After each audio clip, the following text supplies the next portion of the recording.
1988, when I first married Ron and began to help him with his work, he gave me my first assignment.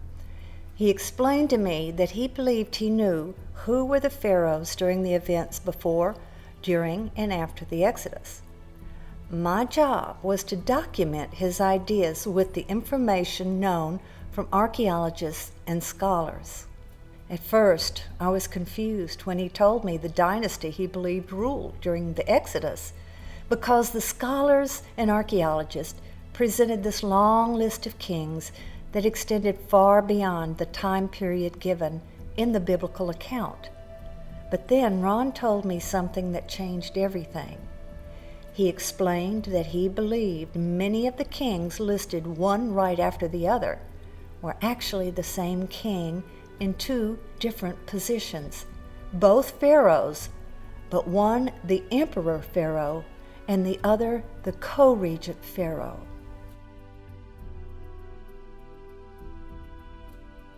Well, based on all the information that we're able to gather to this point in time, this was Thutmose IV.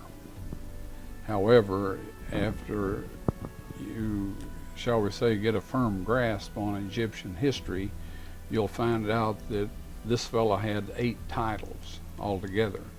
And we won't go into all of them, but one of them was Amenhotep III, Thutmose IV, and then he had other names that went along with this. Perhaps the most exciting is to learn that the firstborn son of the pharaoh who died in the Red Sea was the young Tutankhamun, King Tut. Up until very recently, they have said they have no idea why he died. It seemed to be an insect bite on one of his cheeks, side of his face. But here, since we have released this information, they are now saying that there's evidence that he was killed by a blow to the base of the skull. Well, when they excavated Tut, in their eagerness to get all of the jewelry off of him, they broke his neck, removed the head from the skeleton so they could get all these necklaces and things off. That is what created the trauma that they're now showing and saying was the cause of his death. Again, it's one of Satan's methods of trying to confuse the issue. The evidence from his tomb makes it more than evident that something completely out of the ordinary happened when he died. His tomb was certainly not constructed for a royal person, much less a king. The major items in his tomb were not made for him because the name on his coffins and other items had been changed. His mummy was completely carbonized because whoever performed his mummification process performed it quickly, most likely on site, just before his burial. The cornflowers around his neck only bloom in March and April, the exact time of the very first Passover.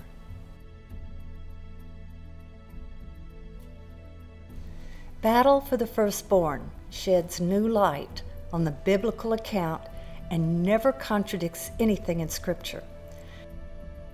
It introduces you to the Pharaoh who enslaved the Israelites and why this happened.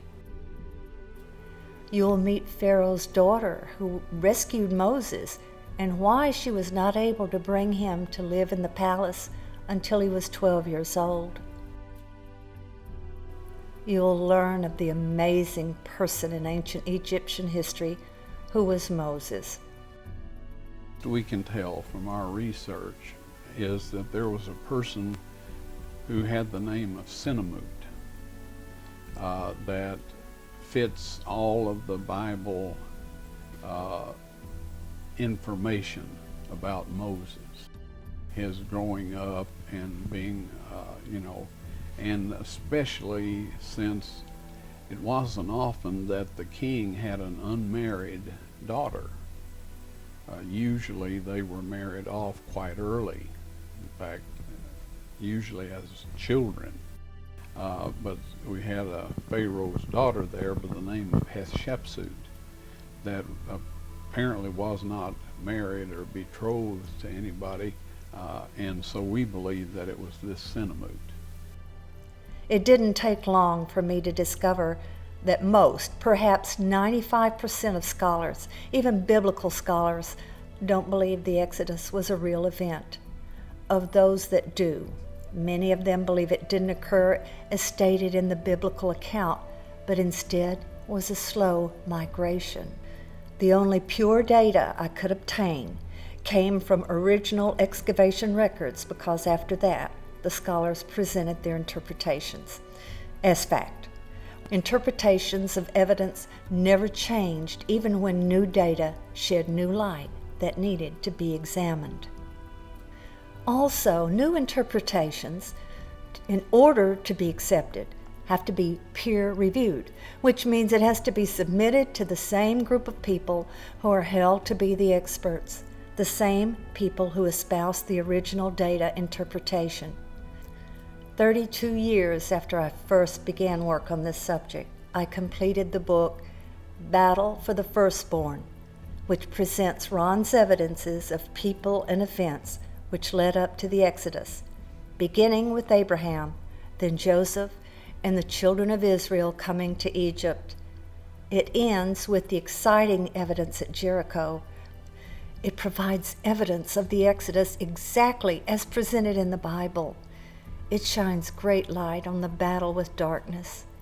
The prince of this earth has done a great amount of damage by causing many people to doubt the complete accuracy of the Bible, but God did not leave us in the dark. My promise to Ron, when he knew he was about to die, was that I would make this research known. It was the hardest work I ever did, not being a writer or a scholar.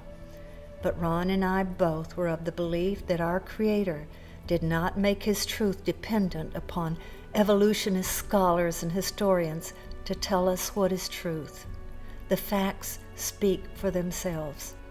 Battle for the Firstborn can be ordered at ronwyatt.com. Just click on the picture of the book on the main page and you can order.